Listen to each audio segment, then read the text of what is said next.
They left me on the side of the highway when I was 14, 11 years later. They begged me to save them, but I gave them the same words they once gave me. My name is Daniel Price. When I was 14 years old, my life changed in a way I could never forget. It was raining hard that day, the kind of rain that makes the world look gray and endless. I was sitting in the back seat of my mother's car. The smell of cigarette smoke filled the air, mixing with the damp smell of wet carpet.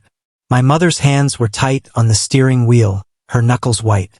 Beside her was Jim, her second husband. He kept looking at me through the rearview mirror with eyes that felt sharp and cold. Suddenly, my mother's voice cut through the noise of the rain. "Get out of my car!" she screamed. For a second, I thought I heard wrong. I just sat there, waiting for her to calm down. But Jim leaned across her and pulled the passenger door open so hard it almost came off. Cold rain rushed inside, hitting my face and soaking my jeans in seconds. My mother threw a crumpled $20 bill toward a trucker who had stopped beside us. Her voice was flat and cruel. "Take this kid anywhere.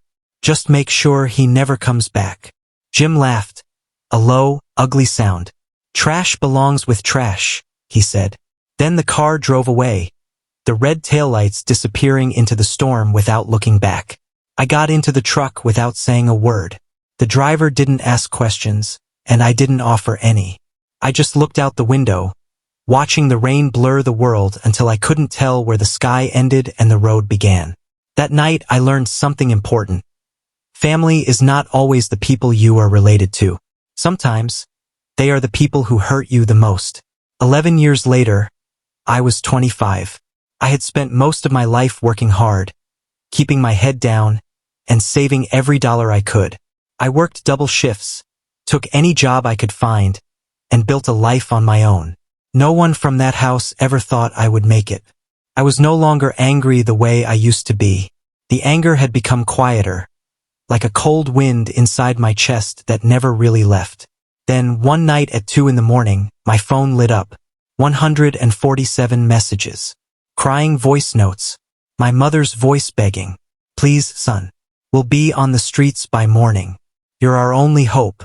For a long moment, I just looked at the screen. Then I typed my reply slowly, word for word. "Trash belongs with trash. Don't ever darken my doorstep again." A few days later, I found myself sitting at my mother's kitchen table. The clock on the wall tick-tocked louder than normal. My mother, Linda Price, was 62 now. She was the kind of person who could cry in an instant and make strangers feel sorry for her. But she was even quicker to blame someone else. Jim, her husband, was 64 and retired. He was bitter and always thought I was competing for money that was his. My half-sister Emily, 28, looked sweet but had a way of cutting deeper than anyone else in the room. "Daniel," Emily said softly, leaning forward. "We wouldn't have needed your name if you hadn't kept your savings to yourself." I looked at her, my voice calm. "My savings? I have them because I worked for them. Because no one here ever lifted a finger to help me." Jim laughed, a harsh sound. "Listen to him. Thinks he's a saint. You owe us for raising you." "You didn't raise me," I said, my hands tight on the table edge. "You left me on the side of the road like trash and hoped I would never come back." My mother's eyes were wet, but it wasn't guilt. It was the same look she used to give me when she was caught lying. A mix of frustration and resentment. "You think life's been easy for me?" she said, her voice shaking just enough to sound pitiful. "I did what I had to do. Now the bank wants $38,000 in 30 days or we lose the house." I let silence fill the room.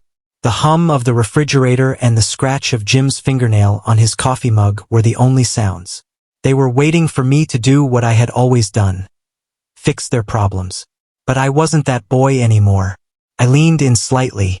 "You already lost the house," I said quietly. I could still remember the rain from that night when I was 14. The way the wind shook the car. Jim's voice calling me poison. My mother's hand throwing the door open. That $20. Those things do not leave you. "Funny thing, Mom," I said finally. "The loan you forged my signature on, the bank already called me." Emily tilted her head. "So you're responsible?" I shook my head. No. I reported it last week as fraud. They're investigating you. My mother's face went pale. Jim stood up so fast his chair fell over with a loud bang. You ungrateful. Sit down, Jim. I interrupted, my voice low and steady. If you take one step toward me, I'll call the police and tell them everything. For a second, I saw something rare in his eyes. Fear. He knew he would lose. Emily's mascara was running down her face as she looked at me like I was a stranger. I stood, my chair scraping the floor. I didn't come here to save you. I came here to tell you the kid you threw away is gone. What's left is someone who will never be used again. I turned toward the door. Emily's voice was small behind me. Daniel, wait. I'm sorry. I paused for just a moment, almost turned around. Almost. But then I remembered the rain, the open door, and that $20. I kept walking. Outside, the night air was cold but fresh. I unlocked my car that I bought with my own work, and got in. The leather seats were warm from the sun earlier. I looked in the rearview mirror at the dark, silent house. Somewhere inside, my mother was probably crying. Maybe Emily meant what she said. But I wasn't happy. Revenge doesn't make you happy. It just stops the bleeding long enough for the wound to start healing. Tomorrow I would go back to my apartment, my job, and my life. The life I built without them. Maybe one day I would answer Emily, not to forgive or forget, but to make sure the chain of hurt ended with me. If you've ever been used by the people who were supposed to protect you, remember this: you have the right to walk away. You have the right to protect yourself. And you have the right to heal for your own sake. If you were in my place, would you forgive? Or would you walk away forever? Tell me in the comments. And if this story touched you, hit that subscribe button, share it with someone who needs to hear it, and watch my other stories about surviving toxic family ties and building your own freedom.